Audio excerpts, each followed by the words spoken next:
Oh my goodness, Skye, we're going to get into such an amazing conversation today because I think what you cover is relevant to so many people, whether they have an official diagnosis or not, or just are spread across the board. I'm so excited to dive into our topic and we leave that as a cliffhanger, even though our audience already heard about it a little bit in the intro.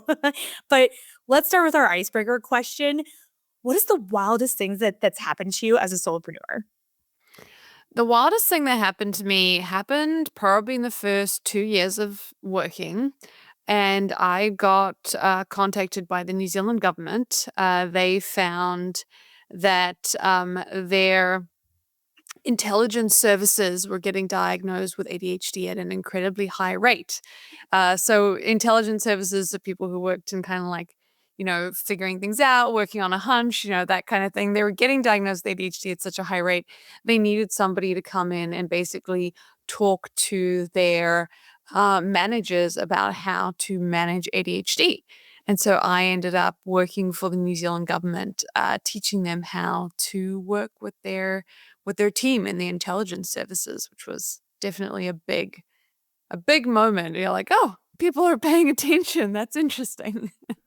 I could have used your help about 10 years ago when I started managing salespeople.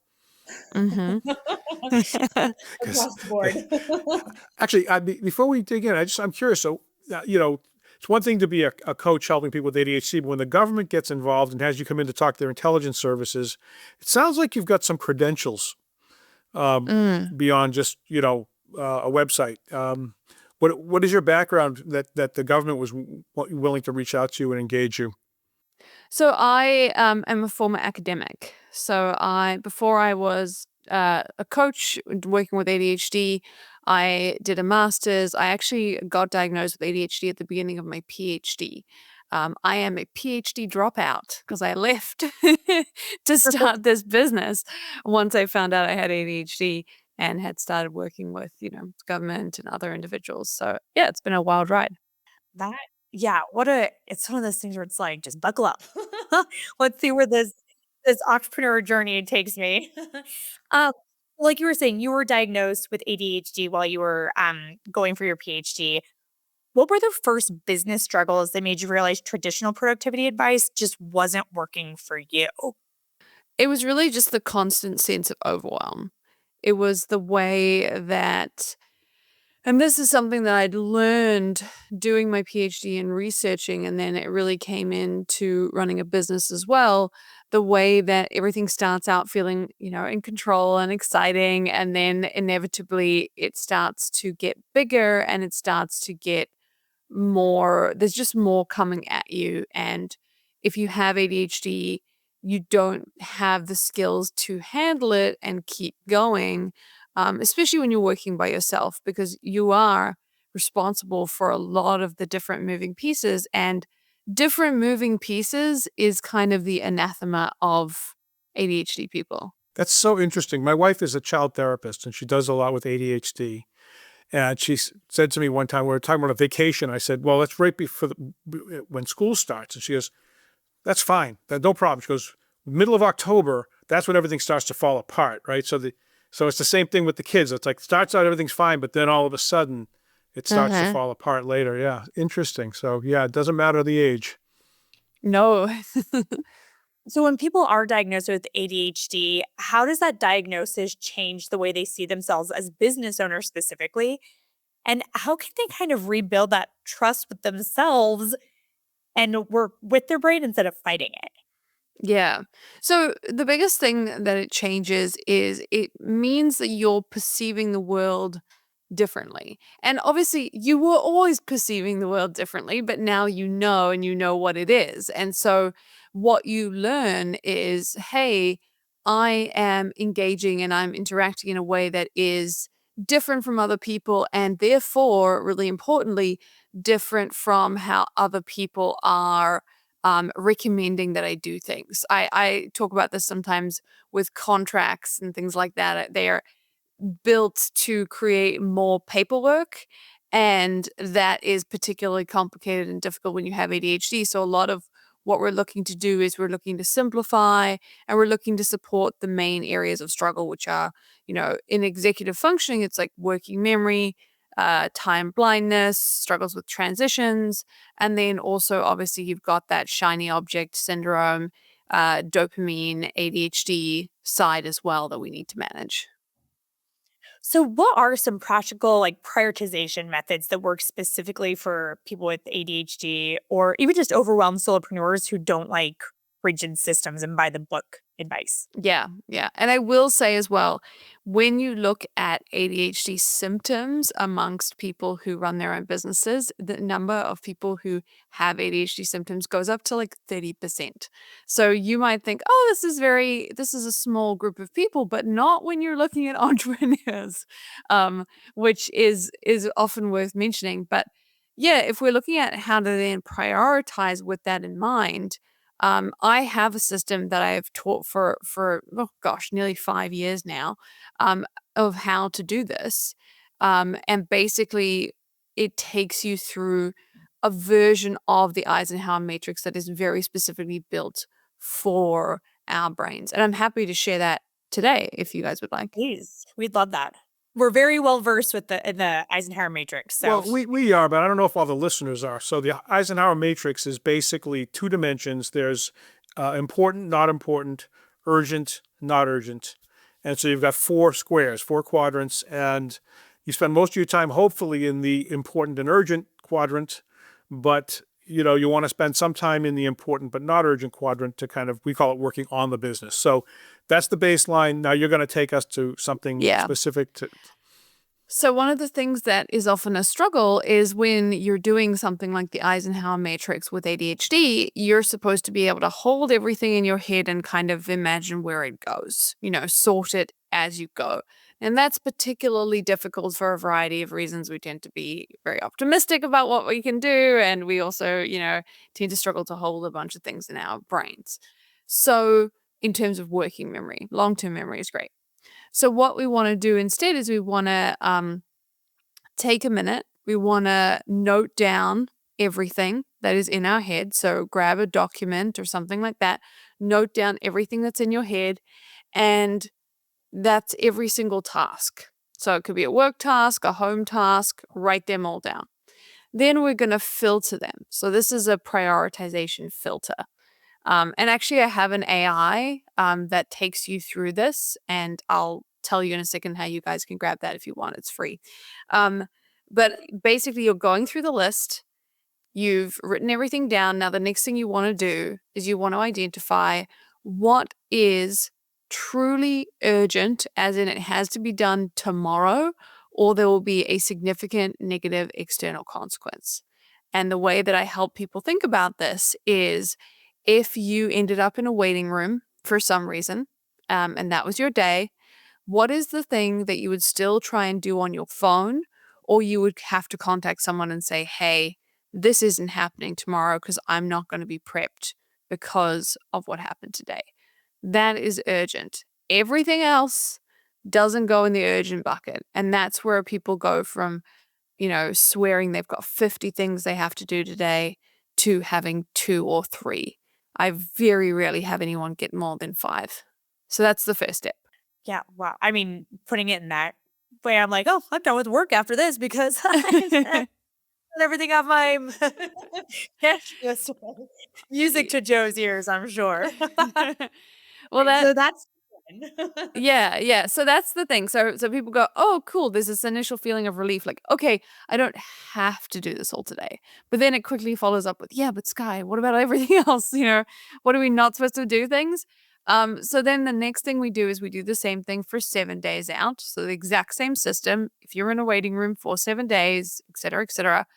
And that gives you a sense of what you have to do this week.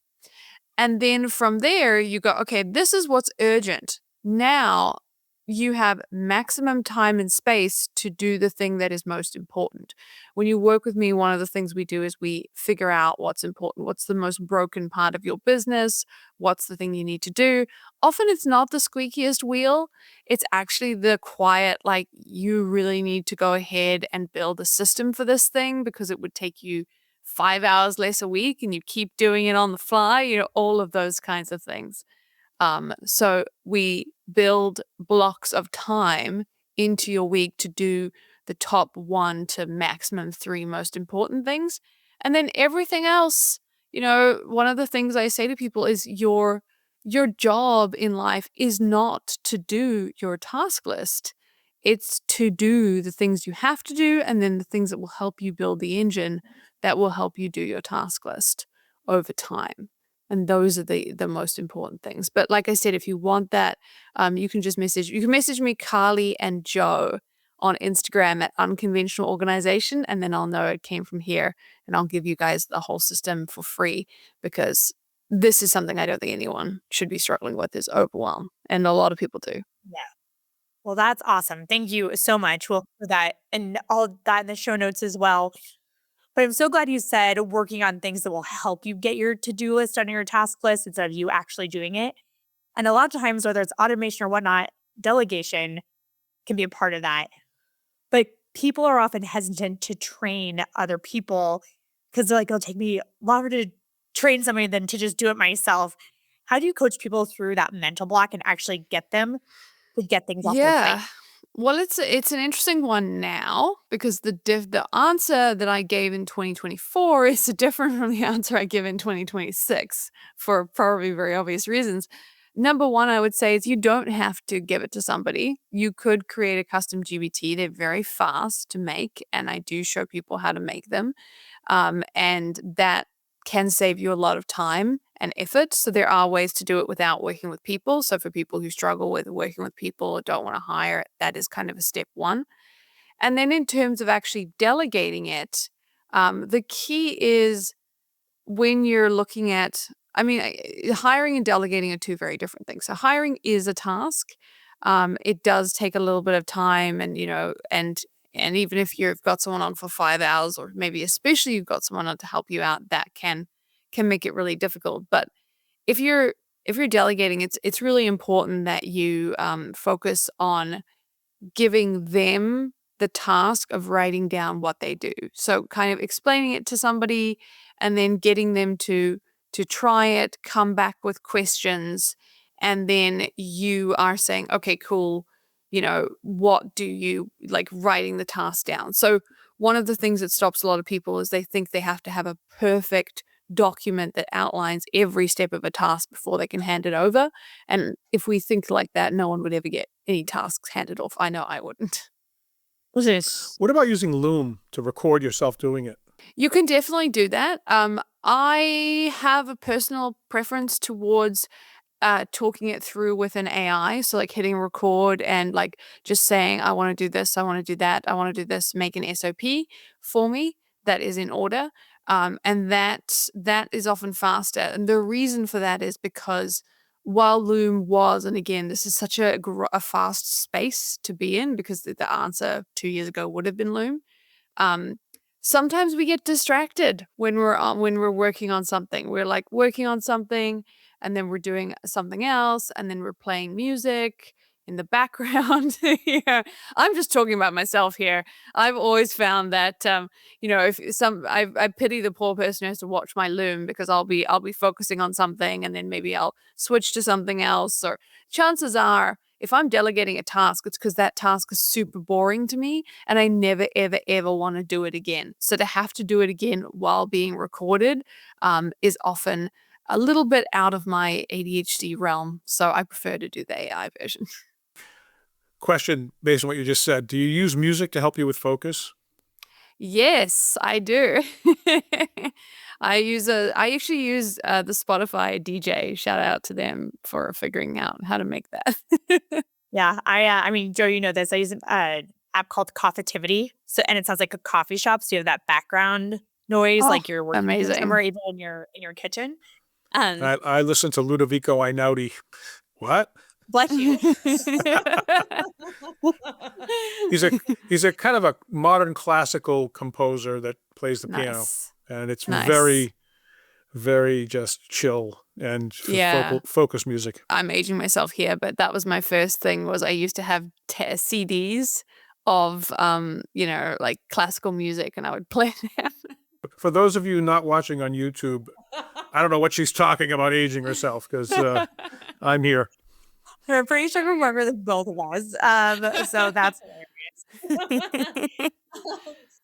Okay, so we're talking about delegating, but you were also talking about systems and getting those in place. But even thinking about putting systems in place is overwhelming for a lot of people.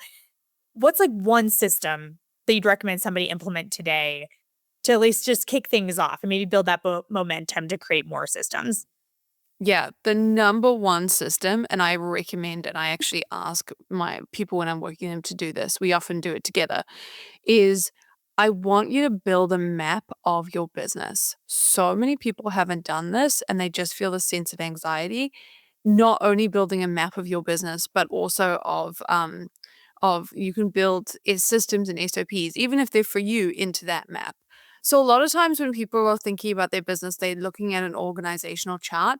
That is not a map of your business. That's a map of the people in your business. When I talk about a map of your business, what I'm talking about is how do you acquire customers? And I'm not talking about referrals, although referrals are great. Like, how are you actually acquiring, people who don't know you?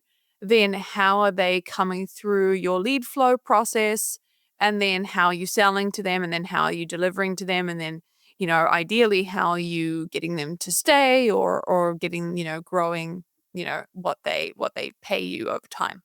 That is the initial map. And I call it the SOP pipeline because once you've drawn that map, you will immediately see, oh, we have this thing that we're doing that isn't connected at all and is just over here free floating. Surprisingly often that's the case. Or we don't have any acquisition. We've just been running on referrals and now that's starting to run dry. That feels really anxious. And if you can create a really simple, reasonably high level version, like don't go to, and then Susie does this and I do this and keep it high level, you can then move those pieces around and decide who does what in the pieces of your business. And that provides the basis for you feeling a sense of control over what you're doing. I like that a lot. Yeah, same. Well, so okay, so you help people combat overwhelm, you help them harness their ADHD superpower for good for their business. Um for scaling that business, how can people so we were talking about AI, so maybe this is going to come into play here as well. How can a one person business scale without feeling that overwhelmed or feeling like they're adding those must get done things in the waiting room to their list? What is your advice there? It's a good question. And I think the first thing to do, and this is what I ask everyone to do, is to figure out which piece of your business is the most broken, because they're all breaking as we grow and scale, and focus on that piece first. And I will tell you this as somebody who is currently doing it, and it's really, really, really hard, especially when you have ADHD and you want to do a million things and you want to run in a million platforms. But to give you an idea, most people that I work with are struggling in two areas. They're struggling or feeling overwhelmed in delivery, aka they have a bunch of people coming in, but then they are struggling to deliver on that, especially if you're a solopreneur. You get, it's feast or famine sometimes, and you have a ton of people, and now you're on a wait list and things like that. So if that's the case, that's the bit we want to streamline first. How do we productize what you do? And this is the part where I can hear you guys through the, through the audio going, but it's custom. It's custom. If it's custom, you should be charging at least double what your normal rate is most of the time. Like, if you're not, what you're doing should have some level of systematized, productized, no matter what it is, because even if you're working for yourself and you can be that person, and those of us who are solopreneurs are like the worst at this, it's going to drive you insane to constantly change everything. You're not going to be able to build any systems, and you're not necessarily even, providing the transformation or the outcome that people are looking for. So you're not even getting a customer happy enough. Like, the person who asks for all those changes might not be, running away and saying, oh, this person's amazing, da da da. Like, they really did want that really awesome, exactly what they wanted every time service. And if you are changing it, you have to, increase your price. Sorry, I think I went off on a tangent. No, that's No, but great. it makes total sense. I mean, if you're doing something different for everybody, you really don't have a solo business. There's no good way to have that. I mean, and there could be an exception. I mean, if you're doing art, if you're doing sculpture, everyone's going to be different. But for most businesses, if you're just doing something different even and not just solo businesses. I mean, my last startup was a software company with employees, and we had one system. And when people wanted customizations, they paid us to do it, and it became part of the standard product. Yeah. And Yeah. because there was no way to have it be profitable to just give something different to everybody. And when you're working with ADHD, that is what you need to do. You need to build something that is simple so that it can scale. And, you can offer more customization, but you have to do it at a price where your cash flow is really being supported by that. And then the question becomes, okay, now how do I get dopamine from something that's not my business? Because my business is not chaos, it's actually working. And surprisingly, a lot of people want that, but then when they get it, they feel a sense of like a loss of that energy of everything's on fire. And so one of the things we talk about at that point is how to get dopamine stimulation from other parts of your life in a way that feels Teaching people base natural. jumping. Yeah, kind of. I mean, I know an entrepreneur who has to get on a plane to actually write anything and likes to jump out of planes. But for the rest of us, we think about your senses. I mean, Carly, you talked about it a little bit. With the sound, it's like touch, taste, sound, sight, smell. Like, what can you do to elevate your environment to a level that feels stimulating for you? And then what can you do to add in pieces of, stimulating activity? I mean, I've had clients who bought really expensive cars because they never actually took that walk that they were supposed to during the middle of the day. You'd be surprised when you have ADHD brains, your desire for additional stimulation, it's not a want, it's a need, and you will get it one way or another. Such good advice. Okay, well, so we're gonna end this with a big advice question. For Mhm. someone listening to this, it totally resonates with them. Maybe they don't always feel like the podcast they listen to are speaking directly to somebody with ADHD, and they're like, oh, she gets it. I want to hit the ground running. If they finish this and implement one change within the next 48 hours, just one, what would you want that to Mhm. be?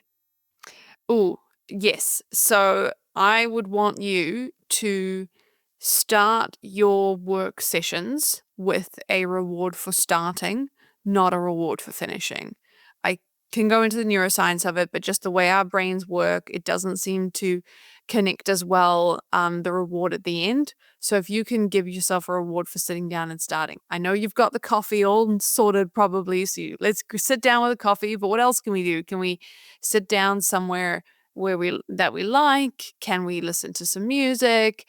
Can we, bring something cozy with us? Like, what can we do to make this environment a bit more stimulating and have a bit of a reward for starting that's going to help you want to sit down and actually do it? You'd be surprised how effective that is as a base strategy for getting focused.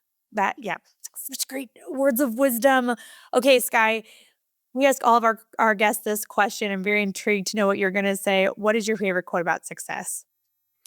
My favorite quote about success we've had in the business since early on, it's a rising tide lifts all boats. Like, my goal is to help everybody who feels like they have an ADHD brain to be successful. The research indicates that we are not, compared to other people who are running businesses. And I just don't think it has to be like that. So, you know, building these systems, teaching them to people, hopefully it helps other people.